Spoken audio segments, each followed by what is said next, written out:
berikan kami roh hikmat, pengertian, pengenalan akan Engkau ya Tuhan. Pewahyuan yang daripadamu Tuhan, sehingga kami dapat mengenal Engkau dengan benar dalam hidup kami. Terima kasih Tuhan, hadirat-Mu memenuhi kami, melingkupi kami, sehingga kami dipuaskan oleh Engkau saja ya Tuhan untuk hari ini, sore hari ini. Terima kasih Tuhan, terpuji nama-Mu, di dalam nama Tuhan Yesus kami berdoa dan mengucap syukur. Amin. Salam saudara.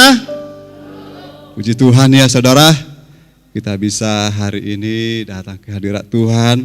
Dan marilah kita semua saudara, orang-orang yang ada di sini, kita adalah orang-orang yang sangat merindukan akan hadirat Tuhan, akan pribadi Tuhan yang dinyatakan dan kita alami saudara ya. Waktu itu saudara di penginapan saya saudara ya, saya mendengarkan Tuhan bicara. Waktu itu Tuhan bicara, pelajari tentang hamba-Ku Daud. Itu saudara, kata-kata saya dengar. Dan saya mulai belajar saudara tentang Daud sedikit-sedikit. Saya cari, wah gimana tentang Daud ini saudara ya. Saya mulai belajar dari Alkitab, saya renung-renungkan saudara. Tapi banyak Roh Kudus ajarkan kepada saya tentang Daud saudara ya. Salah satunya coba kita buka saudaraku di dalam Mazmur 132 ayat 1 sampai 8 saudara ya. Coba kita berganti-gantian saudara ayat firman Tuhan ini. Mazmur 132 ayat 1 sampai ke 8 saja ya saudara ya.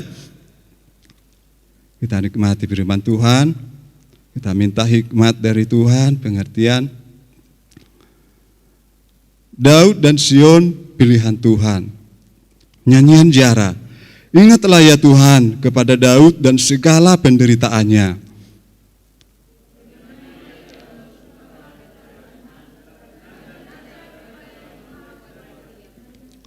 Sesungguhnya aku tidak akan masuk ke dalam kemah kediamanku, tidak akan berbaring di ranjang petiduranku.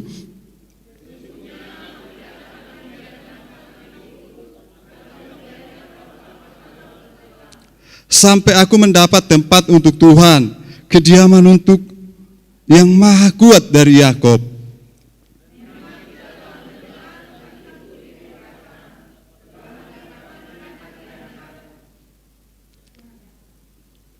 Mari kita pergi ke kediamannya, sujud menyembah pada tumpuan kakinya.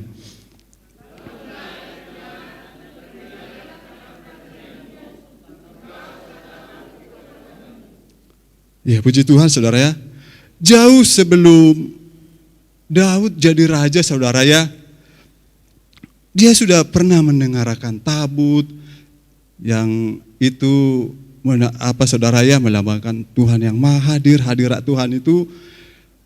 Dia sudah dengar tentang tabut ini, tentang hadirat Tuhan. Jadi dia punya satu kerinduan dalam hidupnya. Saudara, bagaimana aku bisa dekat dengan tabut itu, selalu mengalami hadirat Tuhan saudara ya. Waktu itu kita tahu saudara, di Shilo ya menjadi pusat penyembahan ibadah. Namun ternyata di situ saudara, ya mereka tidak menghormati Tuhan. Mereka tidak takut akan Tuhan. Mereka beribadah tapi tidak ada rasa hormat sama Tuhan. Akhirnya itu tabut saudara ya dibawa, dirampas gitu sama orang Filistin saudara. Dan akhirnya dibawa ke tanah Filistin saudara. Dan terjadi saudara, mereka di sana wah kena tulah gitu ya. Mereka ada yang banyak yang mati saudara karena tulah ini. Akhirnya saudara, mereka kita pulangkanlah ini. Kalau nggak bisa kita habis gitu saudara ya. Akhirnya mereka mau pulangkan. Tapi ternyata tabut itu dibawa bukan ke situ lagi saudara, tapi di rumah Abinadab saudara ya. Itu tadi dikatakan saudara, coba kita lihat ayatnya ya. Dan di sanalah tabut itu sampai lama saudara, sampai 20 tahun kata firman ya. Jadi ada ibadah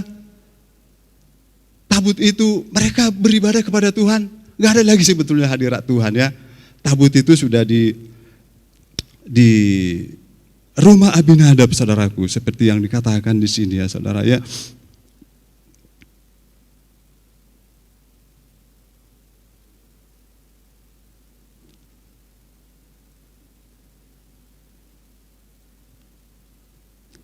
Ayat 6, saudaraku, memang kita telah mendengar tentang itu di Efrata, telah mendapatnya di padang Yair. Mari kita pergi ke kediamannya, sujud menyembah pada tumpuan kakinya. Jadi saudaraku, ini di Efrata ya, mereka itu menunjukkan disitulah tempat pertama mereka mulai dengar bahwa tabut itu ada di Efrata, itu di padang di Kiryat Iriam. Kalau kita lihat Alkitab ya, disitulah tabut itu dengan jangka 20 tahun, saudaraku ya. Coba kita lihat, saudaraku, di dalam 1 Samuel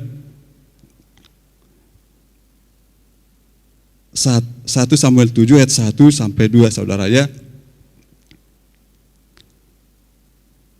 Lalu orang-orang Kiryat Yearim mereka mengangkut tabut Tuhan itu dan membawanya ke dalam rumah Abinadab yang di atas bukit, dan Eliezer anak-anaknya mereka kuduskan untuk menjaga tabut itu. Ayat 2, sejak saat tabut itu tinggal di Kiryat Yearim, berlalulah waktu yang cukup lama, yakni 20 tahun, dan seluruh kaum Israel mengeluh kepada Tuhan. Jadi saudara, rupanya mengapa bangsa Israel itu mengeluh? Karena mereka jauh, mereka enggak ada hadirat Tuhan dalam hidup mereka, dalam penyembahan mereka, saudara. Mereka akhirnya mengeluh 20 tahun. Jadi saudara, mengapa saudaraku? Ya mungkin pergumulan, mengeluh sebetulnya mungkin saudara, ya karena kita mungkin jauh ya dari hadirat. Bukan kita mungkin yang menjauh karena kesibukan, karena pencapaian yang mau kita capai. Akhirnya kita lupa, saudaraku. Akhirnya banyak keluhan yang dialami mereka waktu sampai 20 tahun. Itu waktu yang lama, saudara. Tapi Daud sudah mendengar tentang akan tabut itu, saudaraku. Itu sebabnya dia sangat merindukan, saudaraku. Aku mau dekat dengan Tuhan. Aku mau mengalami hadirat Tuhan itu setiap saat di dalam hidup saya. Itu sebab, saudaraku, aku tidak, kalau kita baca tadi, saudara, kita kembali ya. Dia ayat 1, ingatlah ya Tuhan kepada Daud dan segala penderitaannya. Daud menderita bukan mau mengejar bagaimana aku menjadi seorang, jadi raja, supaya yang tadinya dia akan jadi raja bisa tercapai, dan atau punya ambisi yang lain sehingga dia harus kejar dan mengalami penderitaan. Bukan, saudaraku, dia menderita, dia mengalami banyak pergumulan, bukan karena yang lain, tapi karena dia ingin dekat dengan Tuhan, dekat dengan tabut itu, hadirat Tuhan itu, saudara ya. Dia sangat merindukan itu, dan seluruh sel-selnya merindukan itu. Dia sangat rindu, saudaraku. Jadi kalau mungkin, jadi Tuhan lihat ya, Daud merindukan ini. Bagaimana caranya ya, supaya suatu saat tabut itu dekat, selalu bersama-sama dengan Daud, saudaraku. Itu salah satu kerinduan Daud yang paling dalam. Untuk itu dia mengalami banyak penderitaan. Saudaraku ya, aku tidak akan tidur, sampai dikatakan, saudaraku ya, tadi ya, ayat sampai dia bernazar, bersumpah gitu, saudaraku ya. Ayat 3, sesungguhnya aku tidak akan masuk ke dalam kemah kediamanku, tidak akan berbaring di ranjangku, sesungguhnya aku tidak akan membiarkan mataku tidur dan membiarkan kelopak mataku terlelap. Inilah kerinduan di dalam jiwanya Daud, saudaraku. Jadi dia sangat merindukan ini, seluruh jiwanya, saudaraku, pengen ngalami ini, saudara. Nah, ketika dia dipilih, saudara, kalau kita jadi raja ya, dia langsung mau itu tabut itu, dia tidak peduli, saudaraku, dia menari-nari karena kerinduan itu. harusnya Tuhan berbicara, ya kau harus jadi raja, kau harus bisa bawa, karena dia akan punya kuasa untuk itu, saudara ya.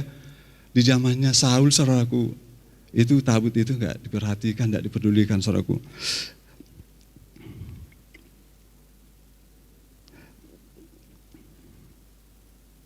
Jadi saudaraku, selama di rumah Abinadab, mereka beribadah tanpa hadirat, tanpa tabut, saudaraku. Mereka mengeluh. Jadi saudaraku, ketika tabut itu, saudaraku, dibawa sana, mereka beribadah tanpa tabut. Dan ketika itu, saudaraku, ketika tabut itu di sana, akhirnya pusat mereka ibadah bukan lagi di Silo, saudaraku, akhirnya di Gibeon, saudaraku ya. Jadi waktu zamannya Saul masih ada, saudaraku, masih ada kemah Musa itu, mereka masih berada di situ, tetapi tanpa tabut di dalamnya itu, saudaraku ya, di Gibeon ya.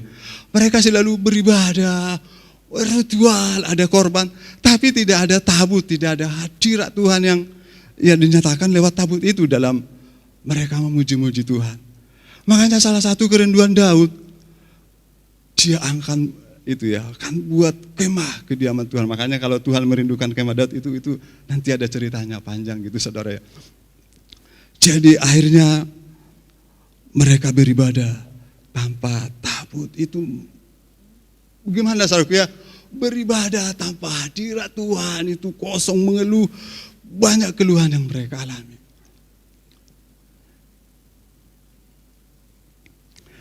Tapi ketika Daud, saudaraku, dengan kerinduan itu, Tuhan membawa dia jadi raja, saudaraku. Dengan kerinduan itu,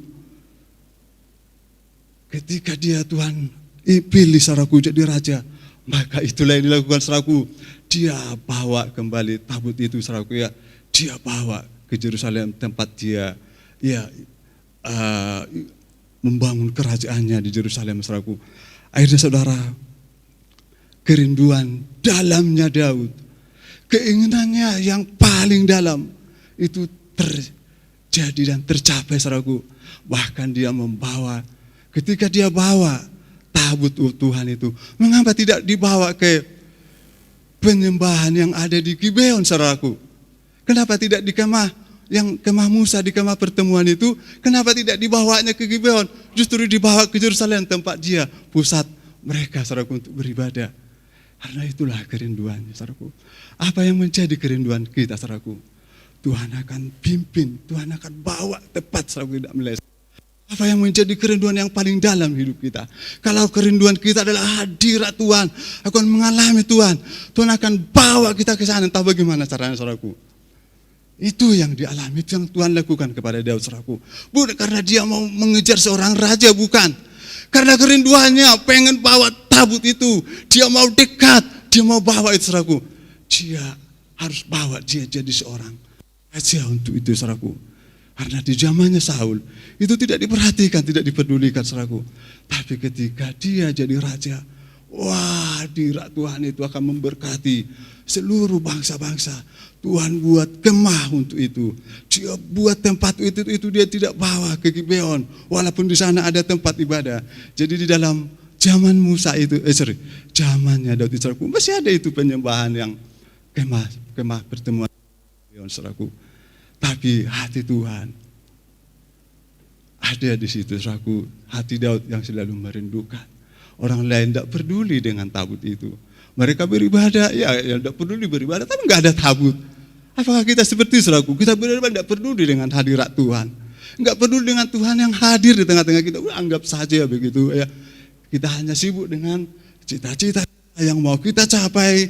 Kita tidak lihat Tuhan, kita tidak hormat, takut akan Tuhan, saudaraku, seperti yang kita pelajari hari-hari ini, saudara. Jadi di Silo, saudaraku, mereka tidak takut hormat akan Tuhan. Untuk apa? Sebuah tabut di sana diletak, saudaraku, mereka enggak takut akan Tuhan. Jadi kerinduan itu, saudaraku, itu yang harus terjadi. Kalau kerinduan itu masih ada dalam hati kita, Tuhan akan tetap akan dia suka dan hadir seperti Daud, saudaraku. Dia pilih. Makanya Tuhan katakan, aku akan kembali bangun kemah Daud, pondok Daud yang rubuh. Karena apa?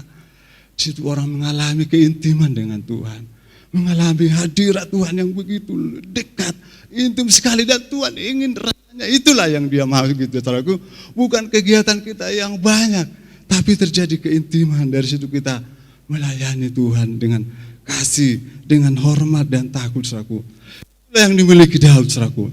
Sehingga Tuhan harus membawa dia, saudaraku, demikian rupa. Walaupun Alkitab tadi mencatat begitu banyak penderitaan yang dialami Daud untuk bisa dekat dengan dia, hadirat tabut Tuhan itu ada di dekat dia, dan dia bangun. Bahkan dia berkata, saudaraku, satu yang ku minta kepada Tuhan, aku mau diam di rumah Tuhan seumur hidupku, saudaraku. Padahal waktu itu kemah bait Allah itu, bait suci itu belum dibangun, saudaraku. Tapi dia sudah punya kerinduan mau membangun satu bait yang megah untuk Tuhan. Walaupun Tuhan tidak mengizinkan ujung-ujungnya dia membangun, tapi harus Salomo anaknya. Tapi hatinya, aku akan bangun satu bait yang besar untuk tabut ini. Tapi bukan dia ujungnya membangun, tapi toh pilih Tuhan kemah yang dibangun yang sangat sederhana oleh Daud, dan istilah Tuhan suka, saudaraku. Tapi itu apa? Itu adalah kerinduan Daud. Itu bukan yang lain, saudaraku. Itu adalah sebuah buah dari kerinduan Daud dengan Tuhan. Aku ingin intim, aku ingin dekat dengan dia selama-lamanya.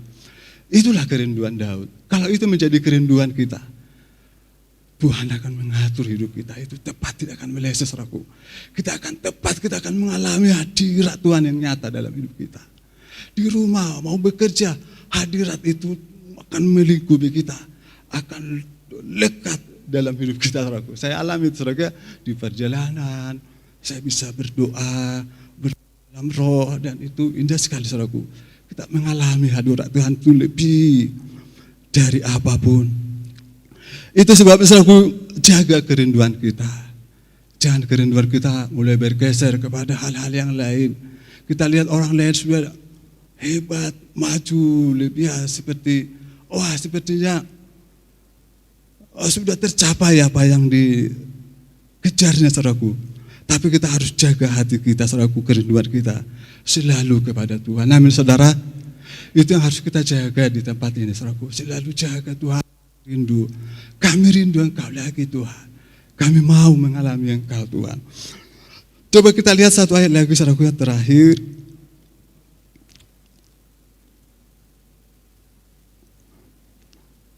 Matius 9 ayat 15 sampai 16, saudara. Matius 9 ayat 15 sampai 16, saya akan bacakan. Jawab Yesus kepada mereka, dapatkah sahabat-sahabat mempelai laki-laki berduka cita selama mempelai itu bersama-sama mereka? Tetapi waktunya akan datang mempelai itu diambil dari mereka, dan pada waktu itulah mereka akan berpuasa. Tidak seorang pun menambahkan secara kain yang belum susut pada baju yang tua, karena jika demikian kain penambal itu akan mencabik baju itu, lalu makin besarlah koyaknya. Jadi mereka bertanya, Tuhan, ya, mereka ingin, mengapa waktu itu ya murid-murid Yohanes berpuasa? Tapi kata Tuhan, ketika Yesus diambil, mereka akan berpuasa. Maksudnya apa? Kita memulai satu pengen memiliki kerinduan mengalami lagi bertemu dengan Yesus yang nyata, saudaraku.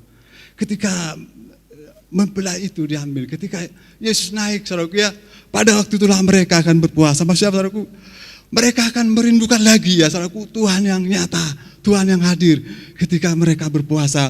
Dan dikatakan, saudaraku, seorang pun menambahkan secari kain yang belum susuk pada baju yang tua. Di dalam kerinduan itu, saudaraku, terjadi proses dalam hidup kita. Kedagingan kita diproses, disusutkan. Daging kita mulai dimatikan, saudaraku. Ketika kita sangat merindukan Tuhan dalam hidup kita, keinginan-keinginan dunia mulai mati, saudaraku. Keinginan-keinginan daging yang menarik kita, sehingga tidak ingin rindu bertemu dengan Tuhan secara dalam, saudaraku. Ketika kita merenungkan Tuhan, saudaraku, keinginan yang lain mulai akan susut dalam hidup kita. Dengan itu Tuhan akan memakai kita dengan dahsyat. Amin, saudara. Banyak orang mau kita layani, tapi apa, saudaraku?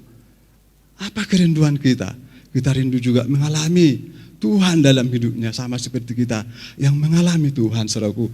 Itu sebabnya ketika kita rindu mengalami Tuhan, maka kehidupan yang lama kita akan mulai susut dan kita akan mengalami keintiman dengan Tuhan. Itu nyata, itu melekat, dan Dia akan berbicara kepada kita dengan jelas dan kita akan mendengarkan Dia berbicara.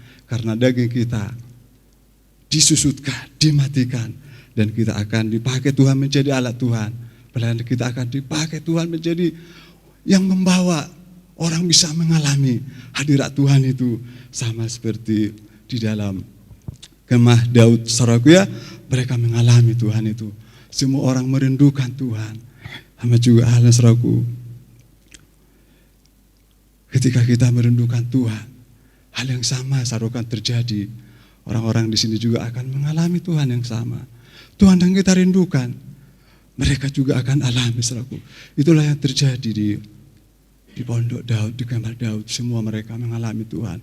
Mengalir berkat-berkat generasi, berkat untuk bangsa-bangsa, berkat untuk anak-anak muda. Mengalir, saudaraku, berkat Daud itu. Berkat generasi, angkatan demi angkatan, kata Daud. Berkat itu mengalir, tidak tersumbat, saudaraku. Karena mengalir seperti firman Tuhan, melewati, ya, kunci Daud, ya, sudah diberikan kepada kerjanya, saudaraku. Saudaraku, untuk itu mari kita merindukan Tuhan sangat dalam hidup kita. Jangan tanggung-tanggung, saudaraku. Kita rindukan, kita pun belajar, saudaraku, saya pun belajar. Tuhan, saya hanya minta kepada Tuhan, seperti yang Tuhan bilang, katakan, hati yang melekat Tuhan, hati yang melekat, hati yang rindukan Engkau selamanya Tuhan dalam hidupku. Dan tidak akan meleset, saudaraku, seperti yang kita minta, seperti yang kita rindukan. Amin, saudaraku. Oke, kita akan datang kepada Tuhan. Kita akan menyembah Tuhan dengan hati yang rindu.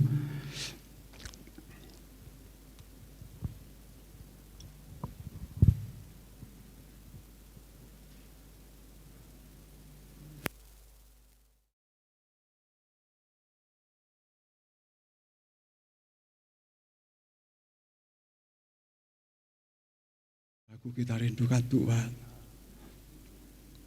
Lebih lagi, seluruh sel-sel kita, seluruh jiwa kita. Dan Alkitab mengatakan, orang yang merindukan Tuhan, yang haus akan Tuhan, akan dipuaskan, saudara. Tuhan sendiri yang memuaskan kita, bukan dunia, bukan apa yang sudah kita raih, kita capai. Tuhan sendiri yang memuaskan kita dengan cara Dia. Mari, saudara,